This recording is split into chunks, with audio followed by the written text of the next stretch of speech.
Tu prends un cahier, un stylo, les rideaux vont s'ouvrir, tu regardes une fois, ou deux fois, voire trois fois, puis tu refais toi-même l'exercice. Polynésie, septembre 2017. Exercice 4. On nous dit, les parties A et B sont indépendantes. On s'intéresse à une population de tortues vivant sur une île et dont le nombre d'individus diminue de façon inquiétante. Partie A. Au début de l'année 2000, on comptait 300 tortues. Une étude a permis de modéliser ce nombre de tortues par la suite UN définie par U0 est égal à 0,3, UN plus 1 est égal à 0,9 UN, facteur de 1 moins UN. Ou pour tout entier naturel N, UN modélise le nombre de tortues en milliers au début de l'année 2000 plus N.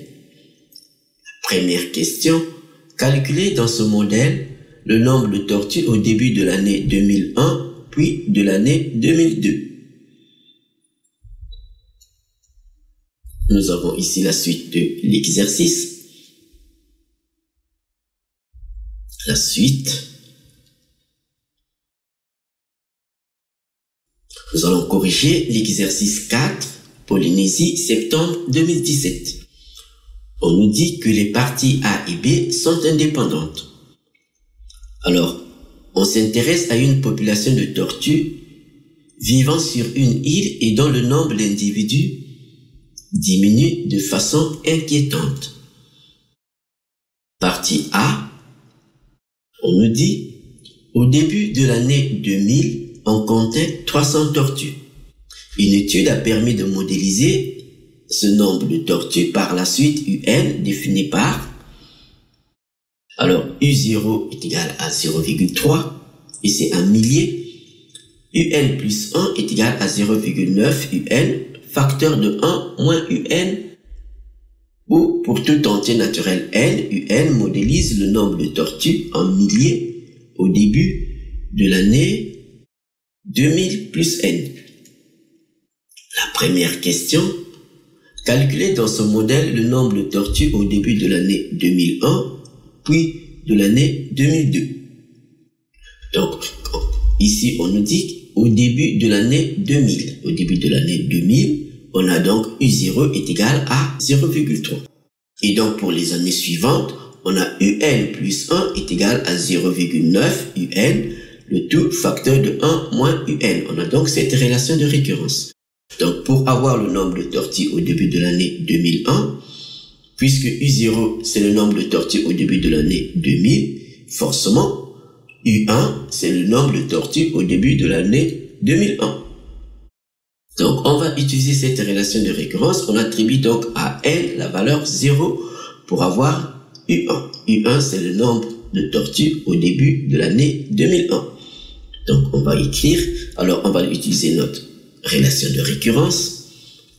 On va préciser que pour tout entier naturel N, nous avons la relation de récurrence UN plus 1 est égal à 0,9 UN, tout facteur de 1 moins UN. Donc, comme on vient de le dire, en 2001, on attribue donc à N la valeur 0 pour avoir U1, qui est le nombre de tortues en 2001. Donc, en 2001, on a U1 est égal à 0,9 U0, facteur de 1 moins U0. On connaît U0, c'est 0,3. On remplace, on obtient donc 0,9 multiplié par 0,3, le tout facteur de 1 moins 0,3. Alors 0,9 multiplié par 0,3, ça fait, alors ici 1 moins 0,3, ça fait 0,7. Donc, on a 0,9 multiplié par 0,3 multiplié par 0,7. Et on prend la calculatrice, on trouve, ça fait 0,129. Étant donné que c'est en milliers, donc le nombre de tortues en 2001, il suffit de multiplier le tout par 1000. Nous obtenons donc 189. Le nombre de tortues en 2001, c'est bien 189. On fait la même chose en 2002. Donc en 2002, on attribue à n donc la valeur 1 pour avoir U2, parce que U2 c'est le nombre de tortues en 2002. Donc pour n est égal à 1, nous obtenons donc U2 est égal à 0,9 U1 facteur de 1 moins U1. On connaît U1, c'est 0,189. On va donc remplacer. On obtient donc 0,9 multiplié par 0,189 facteur de 1 moins 0,189. Ce qui nous donne donc 0,9 multiplié par 0,189. Alors 1 moins 0,189 nous donne 0,811. Et on prend la calculatrice, on trouve à peu près 0,138. Étant donné que c'est en milliers, donc le nombre de tortues en 2002, c'est donc, on multiplie par 1000, on obtient 138. On va donc l'écrire que le nombre de tortues en 2002 est 138 tortues. Deuxième question.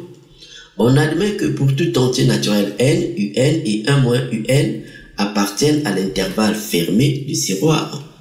La question, montrer que pour tout entier naturel n, on a 0 est inférieur ou égal à un plus 1 et inférieur ou égal à 0,9 un.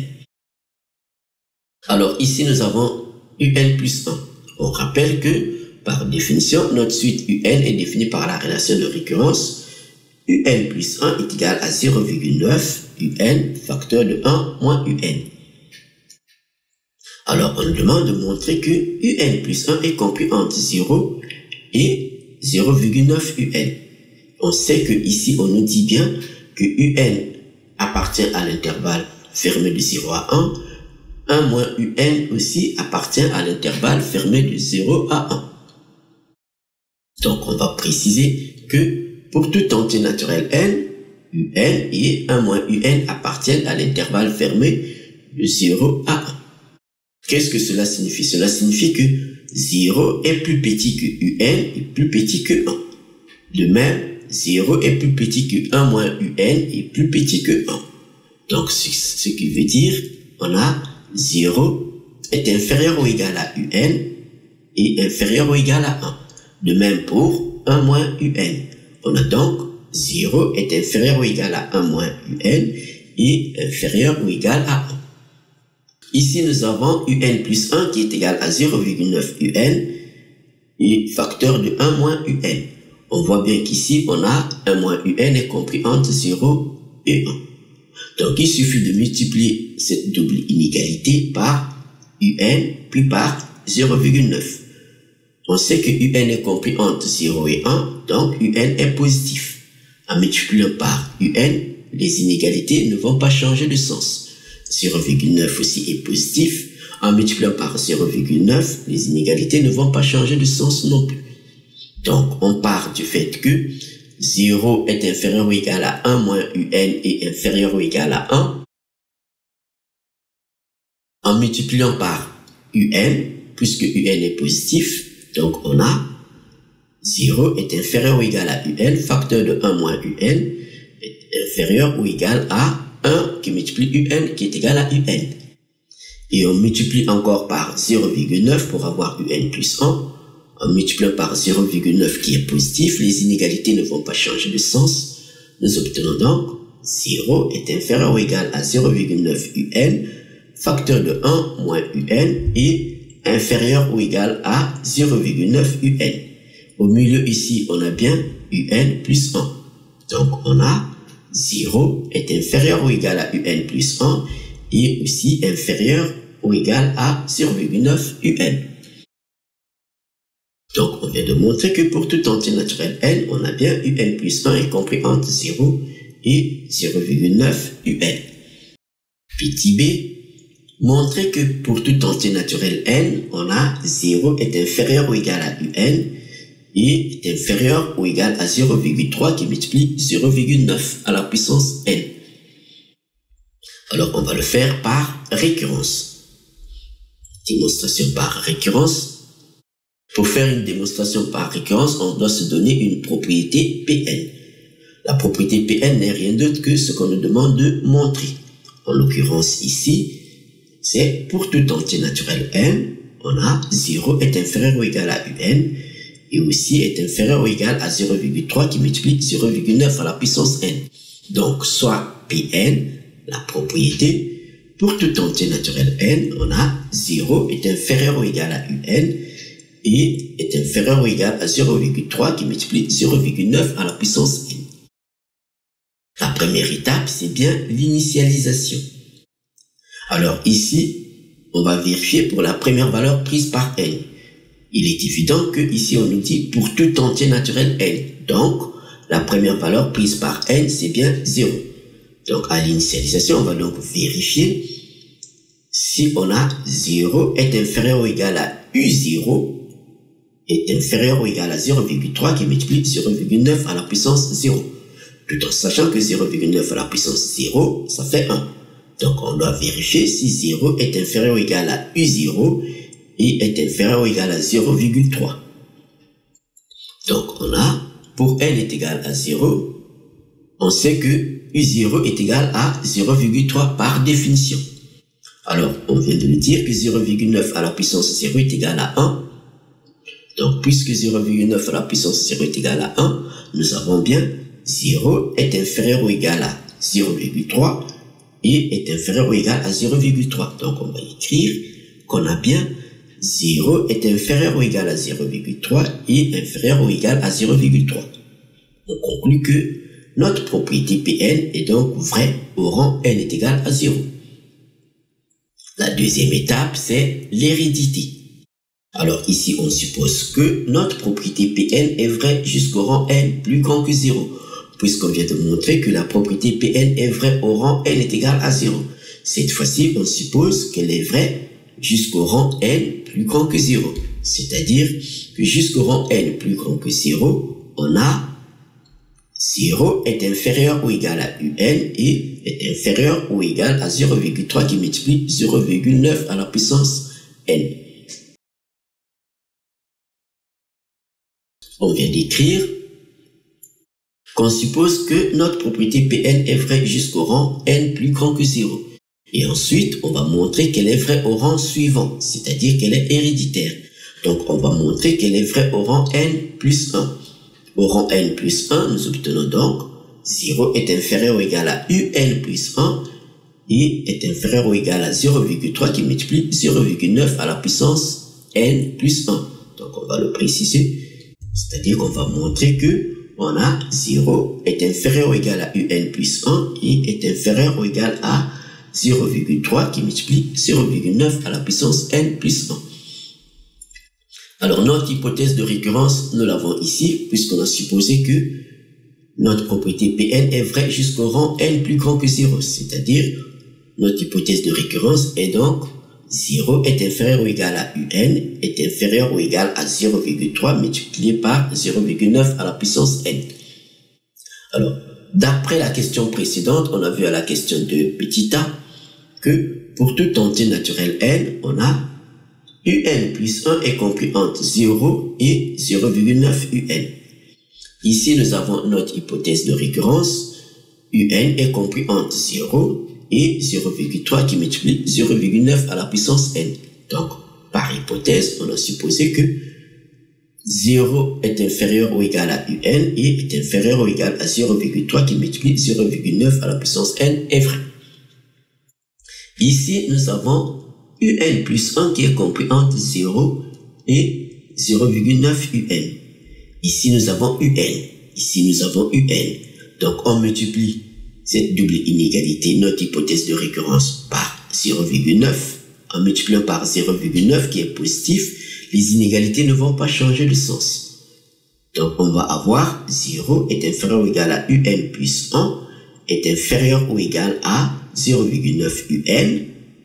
Donc, ça va être inférieur ou égal à 0,9 qui va multiplier 0,3 multiplié par 0,9 à la puissance n.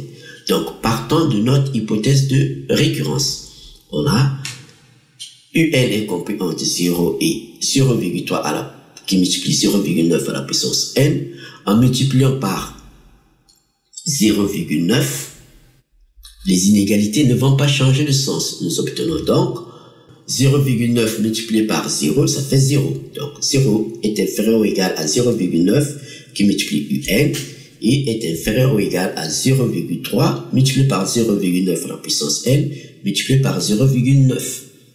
Alors 0,9 à la puissance n multiplié par 0,9, ça fait 0,9 à la puissance n plus 1. Parce que ici, l'exposant, même si on ne le voit pas, c'est bien 1.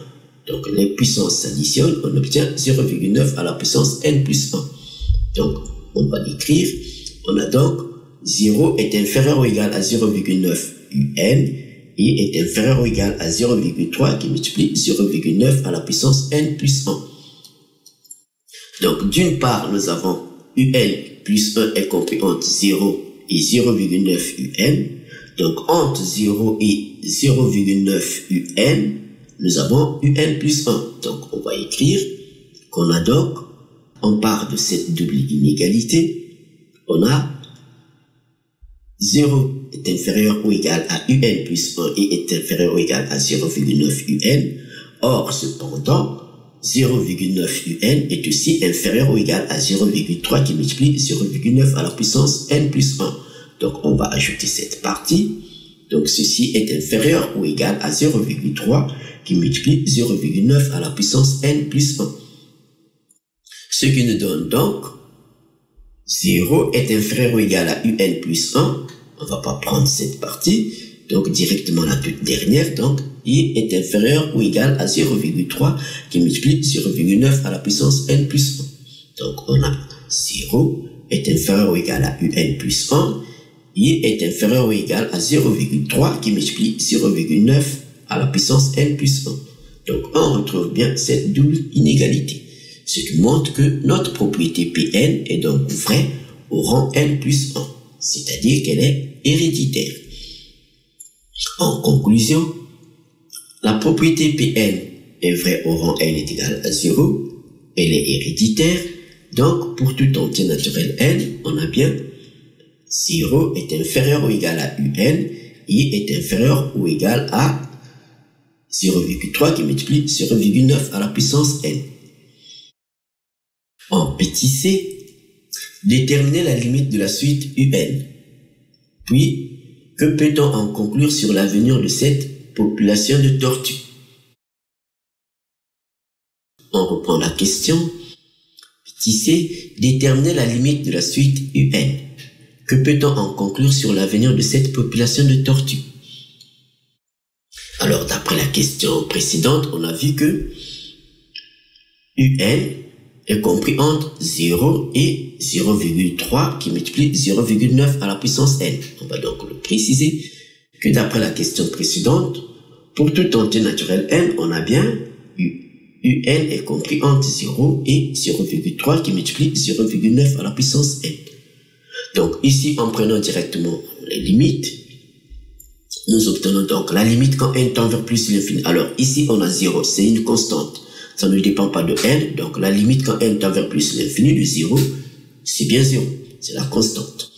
Donc en prenant les limites, nous obtenons donc 0 est inférieur ou égal à la limite quand n tend vers plus l'infini de un, I est inférieur ou égal à la limite quand n tend vers plus l'infini de 0,3 qui multiplie 0,9 à la puissance n. Alors ici, on a 0,3, c'est une constante, ça ne dépend pas de n. Et ici, on a 0,9 à la puissance n. On sait que 0,9 est compris entre moins 1 et 1. Ce qui montre que la limite quand n tend vers plus l'infini de 0,9 à la puissance n est égale à 0. Donc, on va écrire que cette limite est égale à 0. Donc, ici, on obtient donc 0,3 multiplié par 0. Donc, on a 0 est inférieur ou égal à la limite quand n tend vers plus l'infini de un, et c'est inférieur ou égal à 0. Alors, le théorème des gendarmes nous permet donc de conclure que la limite quand n tend vers plus l'infini de un est égale à 0, puisque cette limite est comprise entre 0 et 0. Forcément, cette limite, elle est égale à 0. Donc, on va le préciser que d'après le théorème des gendarmes, on conclut que la limite quand n tend vers plus l'infini de un est égale à 0. Alors, dans la question, on nous demande que peut-on en conclure sur l'avenir de cette population de tortues? Puisque la limite quand n tend vers plus l'infini est égale à 0, donc on va préciser que cette population va disparaître. Donc on va préciser que puisque cette limite est égale à 0, on peut conclure que cette population est donc en voie de distinction. Cette population va disparaître. Troisième question. Des études permettent d'affirmer que si le nombre de tortues à une date donnée est inférieur au seuil critique de 30 individus, alors l'espèce est menacée d'extinction. On souhaite qu'à la fin de son exécution, l'algorithme ci-dessous affiche la dernière année avant laquelle il reste au moins 30 tortues. Recopier et compléter l'algorithme afin qu'il satisfasse cette exigence. Nous avons l'algorithme ici. Alors, on vient d'écrire recopier et compléter l'algorithme afin qu'il satisfasse cette exigence. Nous avons l'algorithme ici. Les variables sont U qui est un réel et N qui est un entier naturel. Au niveau du traitement, U prend la valeur 0,3 et N prend la valeur 0. Donc, on a initialisé N à 0, U à 0,3. Et on a la boucle tant que. Alors, il faut compléter, mettre des instructions et à la fin, on sort de la boucle et on affiche donc l'année à laquelle il reste au moins 30 tortues. Alors, on rappelle que au début de l'année 2000, on comptait 300 tortues. Le nombre de tortues a été modélisé par une suite et les données sont en milliers. Donc ici, nous avons U qui prend la valeur 0,3, ce qui correspond à 0,3 multiplié par 1000, ce qui correspond bien à 300. Donc, 300 correspond à U0 qui est égal à 0,3. Ce qui montre que pour qu'il reste au moins 30 tortues, donc 30 tortues en divisant 30 par 1000, 30 va correspondre donc à 0,03. Donc, au niveau de la boucle tant que le nombre de tortues reste supérieur ou égal à 30, on va donc mettre des instructions. Donc, on va écrire tant que U qui est égal à 0,3 est bien supérieur à 0,03. Donc, tant que U est supérieur ou égal à 0,03, faire, alors on va mettre des instructions ici qui vont être répétées. Alors ici, par définition, nous avons pour tout entier naturel n, un plus 1 est égal à 0,9 un qui multiplie 1 moins un.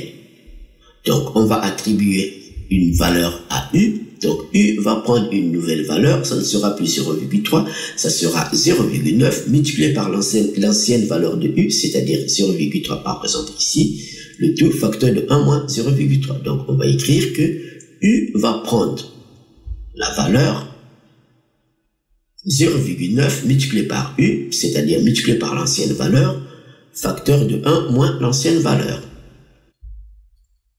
Et ensuite, on va donc incrémenter n. Donc, on va attribuer à n la valeur n plus 1. Donc, n va prendre la valeur n plus 1. Alors, dès que cette condition ne sera plus satisfaite, c'est-à-dire on aura u strictement inférieur à 0,03, on sort de la boucle. Mais on va sortir de la boucle avec une nouvelle valeur de n qui est ici, par exemple, n plus 1. Donc, cela montre que c'est l'année précédente où on avait eu supérieur ou égal à 0,03. Donc, c'est l'année précédente où il restait au moins 30 tortues. Donc, on va afficher l'année 2000 plus, au lieu que ça soit plus n, ça sera plus n moins 1, parce que c'est l'année précédente. On vient de finir la partie A, nous allons faire la partie B. Dans cette partie, on nous dit, au début de l'année 2010, il ne reste que 32 tortues. Afin d'assurer la pérennité de l'espèce, des actions sont menées pour améliorer la fécondité des tortues. L'évolution de la population est alors modifiée et le nombre de tortues peut être modélisé par la suite. Vn défini par V10 est égal à 0,032, Vn plus 1 est égal à 1,06 Vn facteur de 1 moins Vn. Ou, pour toute entité naturelle n supérieure ou égale à 10, Vn modélise le nombre de tortues en milliers au début de l'année 2010 plus n. La première question. Calculez le nombre de tortues au début de l'année 2011 puis de l'année 2012. Alors c'est très simple. Nous avons ici la relation de récurrence. On va donc le préciser puisque pour toute entité naturelle n supérieure ou égale à 10, on a Vn plus 1 est égal à 1,06 Vn facteur de 1 moins Vn. Et ici, nous avons, pour n est égal à 10, V10 est égal à 0,032.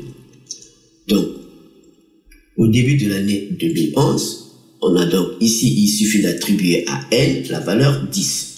Donc, au début de l'année 2011, nous obtenons donc V11. V11 va être égal à 1,06 V10 facteur de 1 moins V10. Donc, en 2011, on a V11 est égal à 1,06 V10 facteur de 1 moins V10. On connaît V10, c'est 0,032. On remplace et on obtient. Alors, on prend la calculatrice et on trouve à peu près 0,033. Ce qui montre donc que le nombre de tortues en 2011 est de 33. On fait la même chose en 2012. Donc, en année 2012, on attribue à n la valeur 11 pour avoir V12, puisque c'est Vn plus 1. Donc, pour n est égal à 11, nous obtenons donc V12 est égal à 1,06 qui multiplie V11, le tout facteur de 1 moins V11. On connaît V11, c'est 0,033. On remplace. On obtient V12 qui est égal à 1,06 multiplié par 0,033 facteur de 1 moins 0,033. On prend la calculatrice et on trouve à peu près 0,034. Étant donné que c'est en milliers, donc le nombre de tortues en 2012 est alors égal à 0,034 multiplié par 1000, donc ce qui nous donne 34. Deuxième question. On admet que dans ce modèle, la suite Vn est croissante et convergente. La suite donc est croissante, elle est convergente. Et on nous dit, on appelle L sa limite. Montrer que L vérifie, L est égal à 1,06 L facteur de 1 moins L. Alors c'est très simple, nous avons la relation de récurrence. Pour toute entité naturelle n supérieure ou égale à 10, on a Vn plus 1 est égal à 1,06 Vn facteur de 1 moins Vn. En prenant directement les limites, nous obtenons donc la limite quand n tend vers plus l'infini de Vn plus 1 est égale à la limite quand n tend vers plus l'infini de 1,06 Vn facteur de 1 moins Vn. Alors, on nous dit bien que L est la limite de la suite Vn. Donc, on va dire que la suite Vn, elle est convergente. Sa limite est égale à L. Donc, la limite quand n tend vers plus l'infini de Vn est égale à L. Donc, on remplace. Nous obtenons donc la limite quand n tend vers plus l'infini de 1,06 Vn facteur de 1 moins Vn. Donc, la limite quand n tend vers plus l'infini de Vn, c'est L. On obtient donc cette limite ici, c'est égal à 1,06 L facteur de 1 moins L. Donc, on va l'écrire que la limite, quand n tend vers plus l'infini, de 1,06 Vn facteur de 1 moins Vn est égal à 1,06 multiplié par L, le tout multiplié par 1 moins L. Or, on sait qu'à l'infini, Vn et Vn plus 1 ont la même limite. Donc, on va le préciser que au voisinage de l'infini, la limite quand n tend vers plus l'infini de Vn plus 1 est la même que la limite quand n tend vers plus l'infini de Vn. Donc, étant donné que la limite quand n tend vers plus l'infini de Vn est égale à n, donc la limite quand n tend vers plus l'infini de Vn plus 1 est aussi égale à L. Donc on en déduit, en remplaçant ici, on en déduit qu'on a L est égal à 1,06 L facteur de 1 moins L. Donc on en déduit bien, L est égal à 1,06 L facteur de 1 moins L. Troisième question, la population de tortues est-elle encore en voie de distinction? Alors on nous pose cette question. Alors ici on voit que à la deuxième question, la suite Vn qui modélise le nombre de tortues est croissante et elle est convergente. Donc le nombre de tortues va donc augmenter chaque année et ainsi de suite. Ce qui montre que la population de tortues ne va pas disparaître. Donc on va le préciser que la population de tortues n'est plus en voie de distinction puisque en 2010 au départ nous avons 32 tortues et de plus la suite Vn est une suite qui modélise donc le nombre de tortues. Cette suite elle est croissante. Donc étant donné que la suite Vn est croissante, donc chaque année on a un nombre de plus de tortues. Ce qui montre que quelle que soit l'année, nous avons donc un nombre de tortues qui est supérieur ou égal au nombre de départ. Puisque la suite Vn est une suite qui est croissante, cela montre que tous les termes sont plus grands que le premier terme. Donc la suite est minorée par le premier terme qui est ici V10.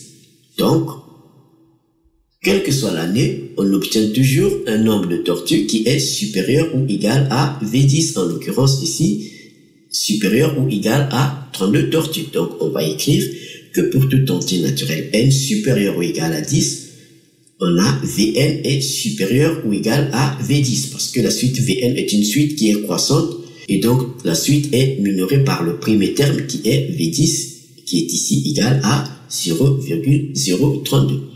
Ce qui montre qu'à partir de l'année 2010 et au-delà, il y aura au moins 32 tortues. Ce qui montre que la population de tortues n'est plus en voie de distinction.